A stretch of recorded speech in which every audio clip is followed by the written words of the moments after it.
Good morning students. This is Arun Kumar sir from Social Department. Today we are going to discuss about the 8th standard Social Science History Lesson 2 from Trade to Territory. In last two classes we discussed some topics in this lesson.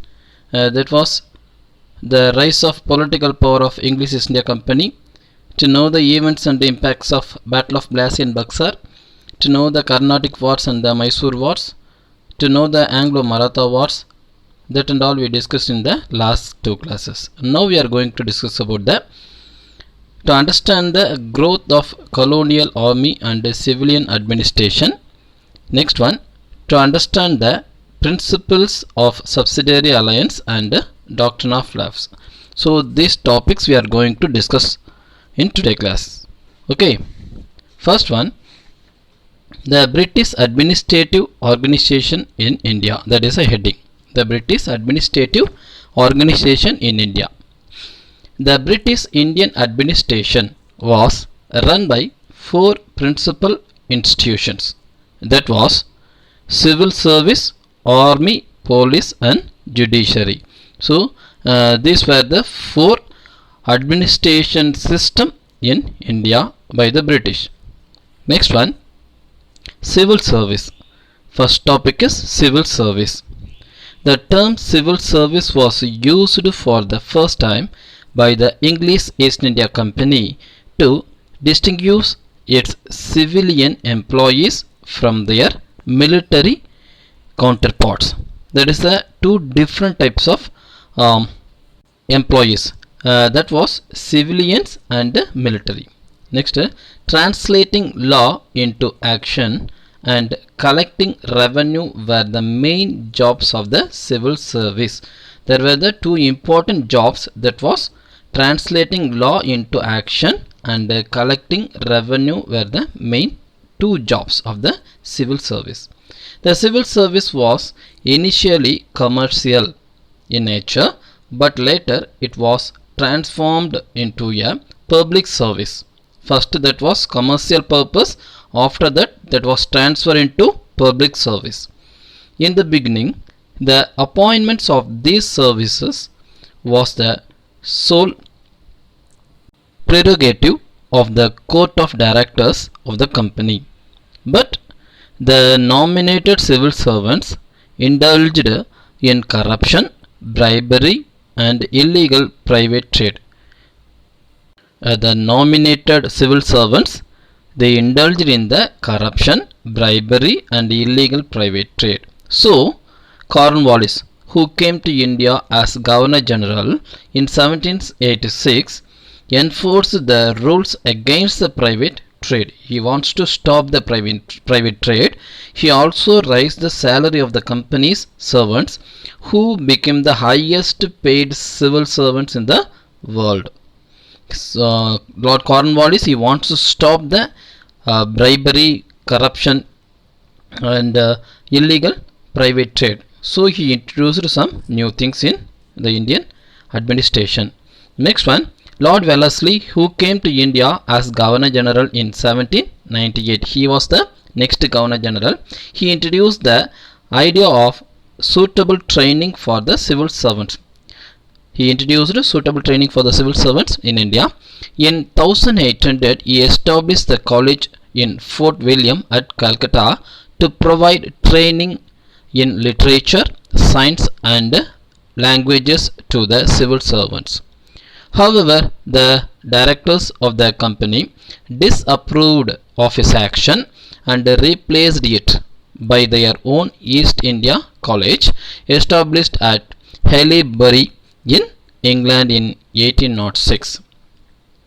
Next, the idea of competition for recruitment was introduced first by the Charter Act of 1833. That was introduced by the Charter Act of 1833, but the system of competition was these not nominated by the court of directors were not eligible to write the competitive examination. That was a critical situation. Hence, the system was called as nomination cum competition system. The system was called as nomination come competition system. The system of recruitment on the basis of open competitive examination was introduced in 1853.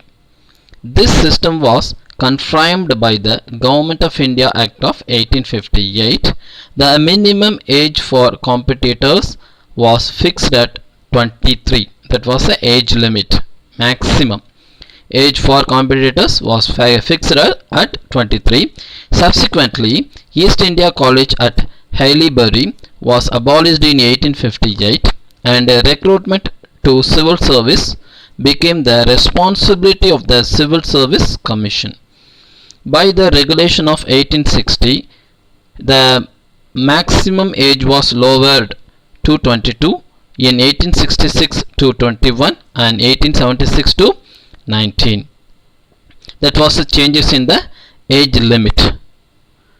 Next, the Indian Council Service Act of 1861 passed the British Parliament exclusive reserved certain categories of high executive and judicial post for the convened civil service, which was later designated as the Indian Civil Service.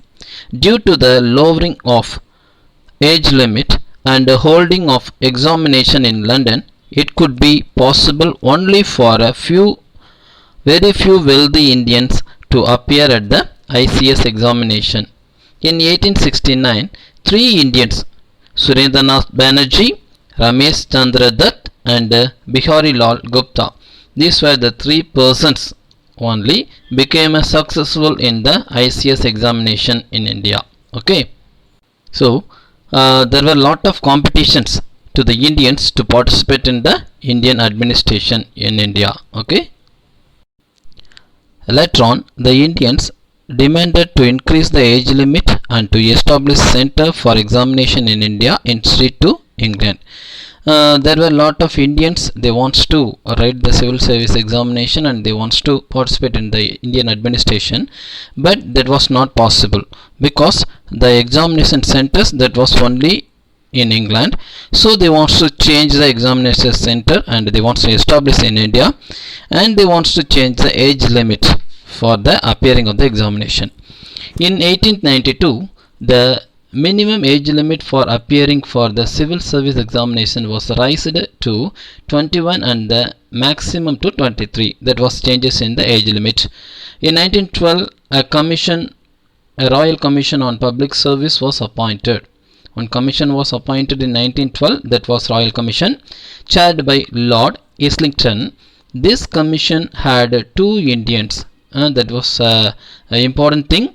Two Indians were participated in that commission, Gopal Krishna Gokhale and Sir Abdur Rahim. These were the two Indians were participated in that. Besides, four Englishmen. The commission published its report in 1917. Islington Commission's recommendation partly fulfilled the demand for the Indianization of civil service. That was only partly fulfilled. In 1918, Montagu and Lord Chelmsford recommended that 33% Indians should be recruited in Indian civil service, and gradually the number should be increased.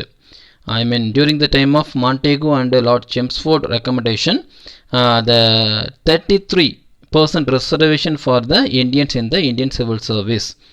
In 1923, a Royal Commission on Public Service was appointed with Lord Lee of Fareham as chairman. This commission recommended that recruitment to all Indian civil services like the Indian Civil Service, the Indian Police Service and the Indian Forest Service should be made and controlled by the Secretary of State for India. The separate commission was appointed for the selection of the civil service persons. The Lee Commission recommended the immediate establishment of Public Service Commission. The Act of 1935 also made provisions for the establishment of a federal public service in the various provinces. provisions was also made for the Joint Public Service Commission into two or more provinces. Although the main aim of this measure was to serve the British interest, it became the base of the civil service system in independent India. Okay, that was a civil service system that was followed in the during the time of British. Now we are going to discuss about the army system in India during the time of British. The army was the second important pillar of the British administration in India. That was the second important pillar. Next, the East India Company started recruiting its own army, which came to be known as the Sepoy Army. That Sepoy army was trained and disciplined according to European military standards and was commanded by European officers. The European officers strictly guide the sepoys in the British army. Next, during the early stage of British rule, three separate armies had been organized in three presidencies of Bengal, Bombay and Madras. Army had a great contribution in the establishment and the expansion of British rule in India. The British Army was very much a help to the British government to establish and the expansion of British rule in India. Indian soldiers were given less salaries and allowances than English soldiers. In 1857, the Indians contributed about 86% of the total strength of the company's army. However, the officers of the army were exclusively Britishers. The high post only reserved for the Britishers. For example, in 1856, only 3 Indians in the army received a salary of 300 rupees per month. That was the highest salary for the Indians. This highest rank an Indian could ever reach was that of a Subedar. Subedar, that position or that posting, that was lost to the Indians. Okay, that was a level in the British army to the Indians. Okay. Okay, students. Now we are going to discuss about the police system in British government in India. Police system in British administration in India. When the East India Company took over the Diwani in 1765, Diwani means right to collect the tax. The Mughal police system was under the control of Faujdars, who were in charge of their sarkars or rural districts. Faujdars, they were in charge of sarkars or rural districts. The Kotwal were in charge of towns. Kotwal were in charge of town, while the village watchmen were paid and controlled by Jamindars. These were the three important in charges. One is Faujdars, Kotwals and village watchmen. The police system was created by Lord Cornwallis in India.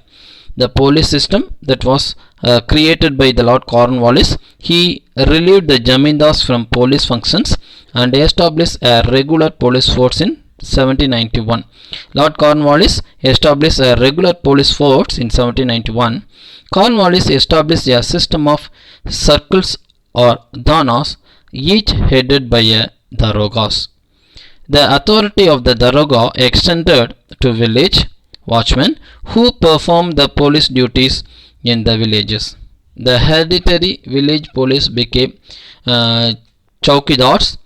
In the big cities, the old office of Kotwal was, however, continued and daroga was appointed to each of the wards of city. The daroga system was extended to Madras in 1802. The daroga system was extended to Madras in 1802.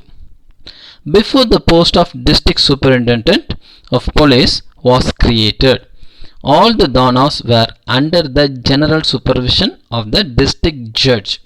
All the danas were under the general supervision of the district judge. In 1808, a superintendent of police was appointed for each division. Later, the district collector was entrusted with the task of controlling the police force in the district. So the district collector, he was in charge of the police force in the district level. The main task of the police was to handle crime and to prevent conspiracy against the British. Now, what was the main duty of the police? First one, handle crime. Second one, prevent conspiracy against the British rule. Now we are going to discuss about the judicial system. In 1772, the dual government was abolished and the company took over the direct responsibility for the collection of revenue as well as the administration of justice. Consequently, a Diwani Adalat and a Faujidari Adalat were established. There were two systems were established, that was Diwani Adalat, second one Faujidari Adalat. By the Regulating Act of 1773, a Supreme Court was set up in Calcutta. When was the Supreme Court was set up in Calcutta? By the Regulating Act of 1773, a Supreme Court was set up in Calcutta. This court consisted of a Chief Justice and 3 judges who were appointed by the Crown. One Chief Justice and 3 judges were appointed by the Crown or King or Queen. This court decided civil, criminal, ecclesiastical, that means church problems, next, and admiralty cases, that means navy problem. These and all cases discussed by the Supreme Court. On the model of the Supreme Court of Calcutta, a Supreme Court was established in Madras in 1801. The another Supreme Court was established in Madras in 1801 and in Bombay in 1823. In 1832, William Bentinck started jury system in Bengal. A Indian Law Commission was established to compile the laws. The Indian Law Commission was established to compile the laws. A rule of law was established for the whole empire. According to the Indian High Courts Act 1861, 3 high courts were set up in Calcutta, Bombay and Madras in place of the old Supreme Courts. That was 3 high courts were established instead of old Supreme Court in Calcutta, Bombay and Madras. Okay students, and now we are going to discuss about 2 important policies introduced by the British government in India. Why they introduced these 2 important policies? That means they want to capture or they want to occupy all over the territories in India. They want to extend their administration all over the India. That is why they want to introduce 2 important policies. That was subsidiary alliance, second one doctrine of lapse. Okay, so now we are going to discuss one by one. First one, subsidiary alliance. Lord Wellesley introduced the system of subsidiary alliance to bring the princely states under the control of the British. Okay, who introduced the subsidiary alliance? Lord Wellesley. Second, why he introduced that? To bring the princely states under the control of the British. It was the most effective instrument for the expansion of the British territory and political influence in India. The princely states was called the protected state, and the British came to be referred as the paramount power. It was the duty of the British to safeguard the state from external aggression and to help its ruler in maintaining internal peace. That was a tactics of the British to introduce this system. What was the tactics? It was the duty of the British to safeguard the state from external aggression and to help its ruler in maintaining internal peace. Okay, next we are going to discuss about the main features of subsidiary alliance. What was the important features? Okay, first one, an Indian ruler entering into this alliance with the British had to dissolve his own armed forces and accept British force. Second one, a British resident would stay in his capital. Third, towards the maintenance charges of the army, he should make annual payments or cede some territory permanently to the company. Fourth one, all the non-English European officials should be turned out of its state. Fifth one, the native ruler should deal with foreign states only through the English company. Last one, the British would undertake to defend the state from internal troubles as well as external attacks. So these are 6 important provisions included in the subsidiary alliance. Okay, next topic is merits of British. Merits for the British. The British company maintained a large army at the expenses of the Indian rulers. All Frenchmen in the service of native rulers were dismissed, and the danger of French revolts was completely eliminated. Third one, the British company began to control the foreign policy of the princely states. And next, Wellesley's diplomacy made the British the paramount power in India. He transformed the British Empire in India into the British Empire in India. Listen carefully. He transformed the British Empire in India into British Empire of India. Okay. Next topic, defects of the princely states. Defects of the princely states. The subsidiary alliances made the Indian rulers weak, oppressive and irresponsible.